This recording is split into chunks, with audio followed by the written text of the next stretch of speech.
പിതാവിനും പുത്രനും പരിശുദ്ധ റൂഹായിക്കും സ്തുതി, ആദ്യം മുതൽ എന്നേക്കും തന്നെ. ആമേൻ. ഇന്ന് ജൂൺ 14 ഞായറാഴ്ച.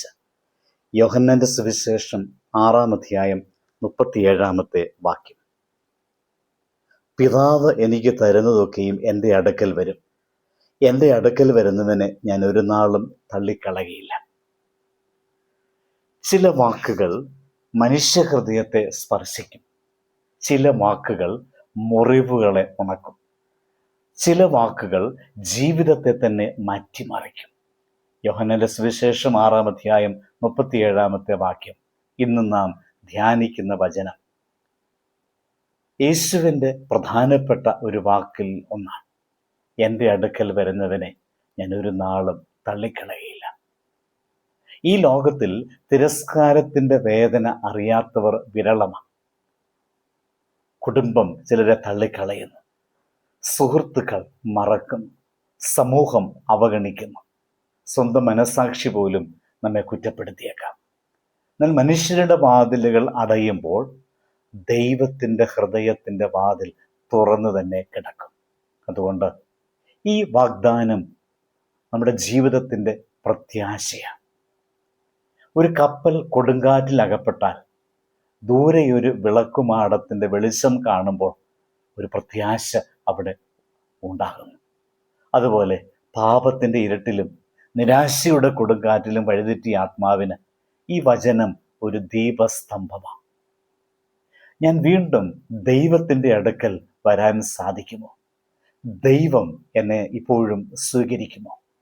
എൻ്റെ പരാജയങ്ങൾക്കപ്പുറം എനിക്കൊരു ഭാവിയുണ്ടോ? ഈ എല്ലാ ചോദ്യങ്ങൾക്കും യേശുവിൻ്റെ മറുപടി ഒന്ന് തന്നെയാണ്. നീ വന്നാൽ മതി, ഞാൻ നിന്നെ തള്ളിക്കളയില്ല.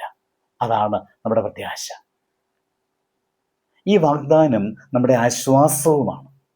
ജീവിതത്തിൽ ചില മുറിവുകൾ മരുന്നുകൊണ്ട് ഭേദമാകില്ല.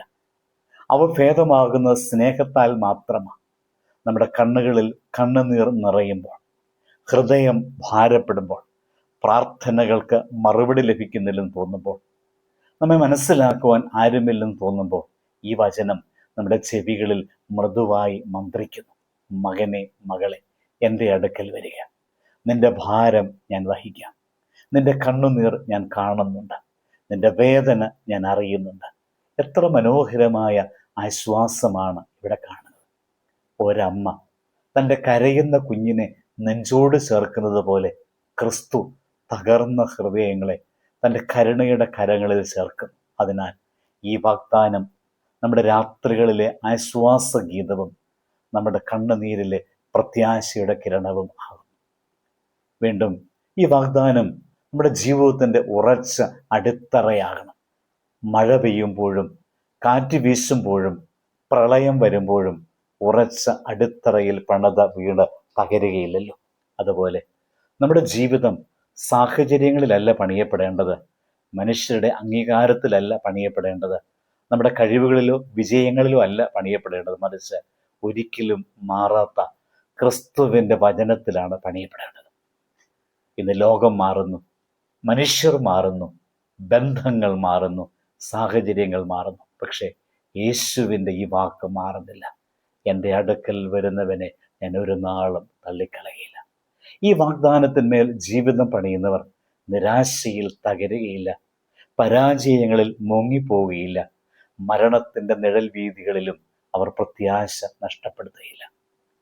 നമ്മുടെ കൈകളിൽ പിടിച്ചു നിർത്താൻ അനേകം കാര്യങ്ങൾ ഉണ്ടാകാം. എന്നാൽ എല്ലാം നഷ്ടപ്പെട്ടാലും പിടിച്ചു നിൽക്കാൻ കഴിയുന്ന ഒരു വാഗ്ദാനം ഇന്ന് നമുക്കുണ്ട്. അതുകൊണ്ട് ഈ വചനം നമ്മുടെ ഹൃദയത്തിൽ എഴുതാം. ഈ വാഗ്ദാനം നമ്മുടെ പ്രത്യാശയാകട്ടെ. ഇരുണ്ട നാളുകളിൽ നമ്മെ മുന്നോട്ട് നയിക്കുന്ന വെളിച്ചമാകട്ടെ. ഈ വാഗ്ദാനം നമ്മുടെ ആശ്വാസമാകട്ടെ.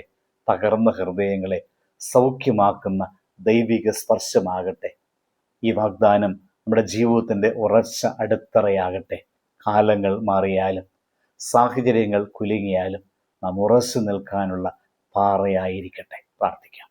കർത്താവായ യേശുവേ, ഞങ്ങളെ ഒരു നാളും തള്ളിക്കളയാത്ത നിൻ്റെ അനന്ത സ്നേഹത്തിന് നന്ദി. ഈ വാഗ്ദാനം ഞങ്ങളുടെ പ്രത്യാശയും ആശ്വാസവും ജീവിതത്തിൻ്റെ അടിത്തറയുമാകാൻ കൃപ നൽകണമേ. നിൻ്റെ അടുക്കിലേക്ക് എപ്പോഴും ഓടി വരുന്ന ഹൃദയം ഞങ്ങൾക്ക് തരണമേ. ആമേൻ. ദൈവം അനുഗ്രഹിക്കട്ടെ.